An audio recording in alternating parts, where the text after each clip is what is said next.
Hello friends, welcome to Prisi arts.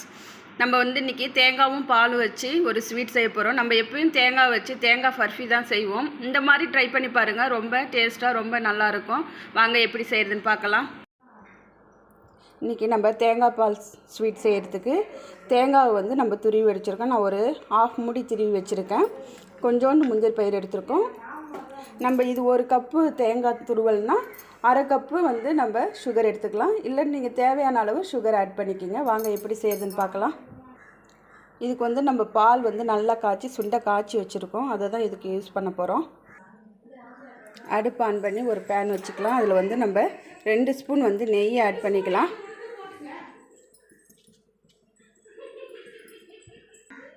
இப்போ நெய் ஊற்றி காஞ்சதுக்கப்புறம் நம்ம முந்திரி பருப்பு எடுத்துக்கலாம். முந்திரி பருப்பை வந்து இதில் நெய்யில் வறுத்து எடுத்துக்கலாம்.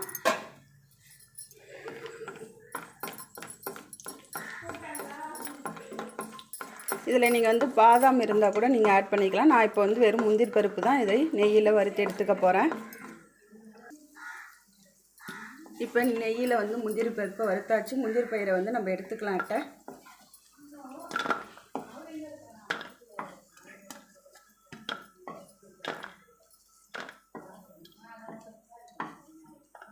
இப்போ இந்த நெய்யிலே வந்து நம்ம துருவி வச்சுருக்கிற தேங்காய் துருவலை வந்து ஆட் பண்ணிக்கலாம். நம்ம வந்து தீயை வந்து ஸ்லோவில் வச்சு இதை செய்யுங்க. மீடியம் ஃப்ளேமில் வச்சுக்கிங்க. ஹை ஃப்ளேமில் வச்சிடக்கூடாது, கருகிடக்கூடாது தேங்காய். இந்த தேங்காய் வந்து நம்ம அடியில் இருக்கிற ப்ரௌன் கலர் இல்லாமல் வெறும் ஒயிட் மட்டும்தான் நம்ம திருவி வச்சுருக்கோம். இதை வந்து இந்த நெய்யிலே வந்து ஒரு 2 நிமிஷம் நம்ம இதனுடைய ஈரத்தன்மை போகிற அளவுக்கு நம்ம இதில் விரட்டி எடுத்துக்கலாம். இப்போ வந்து நம்ம தேங்காவை நல்லா நெய்யில் வந்து கலர் மாறாமல் நம்ம நல்லா வறுத்து எடுத்தாச்சு. இப்போ வந்து நம்ம பால் வந்து ஆட் பண்ணிக்கலாம். காய்ச்சி ஆற வச்சுருக்கிற திக்கான பாலை வந்து ஆட் பண்ணிக்கலாம்.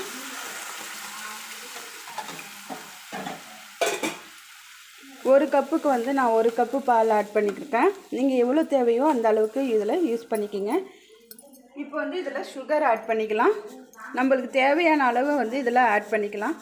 நான் 1 கப்புக்கு வந்து அரை கப்பு ஆட் பண்ணியிருக்கேன். உங்களுக்கு தேவையான இனிப்பு வந்து இதில் ஆட் பண்ணிக்கிங்க.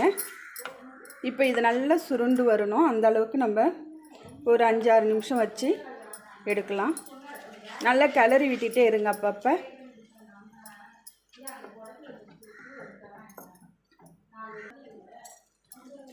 இப்போ தேங்காய் வந்து இந்த பால்லே நல்லா வெந்து சுருண்டு வரணும். அந்த அளவுக்கு நம்ம வச்சு எடுத்துக்கலாம்.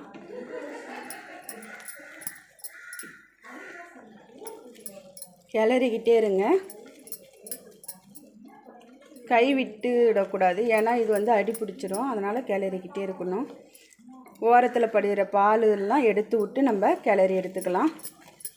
இப்போ நம்ம வந்து தேங்காவை வந்து துருவி வச்சுருக்கோம். இல்லைன்னா நீங்கள் அந்த மெரூன் கலர் வந்து அடியில் இருக்கிறத கட் பண்ணி எடுத்துகிட்டு மிக்ஸி ஜாரில் கூட ஆட் பண்ணி நம்ம ஒரு பல்ஸ் மூடில் போட்டு பொடியாக அரைச்சி எடுத்துக்கலாம்.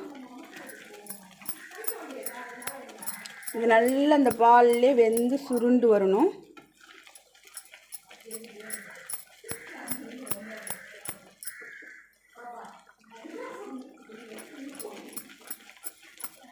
இது ஈஸியான சிம்பிளான ரெசிபி தான். சாயந்தர நேரத்தில் பிள்ளைங்க ஸ்கூல் விட்டு வரும்போது இந்த மாதிரி ஸ்வீட் செஞ்சு கொடுக்கும்போது அவங்க நல்லா விரும்பி சாப்பிடுவாங்க.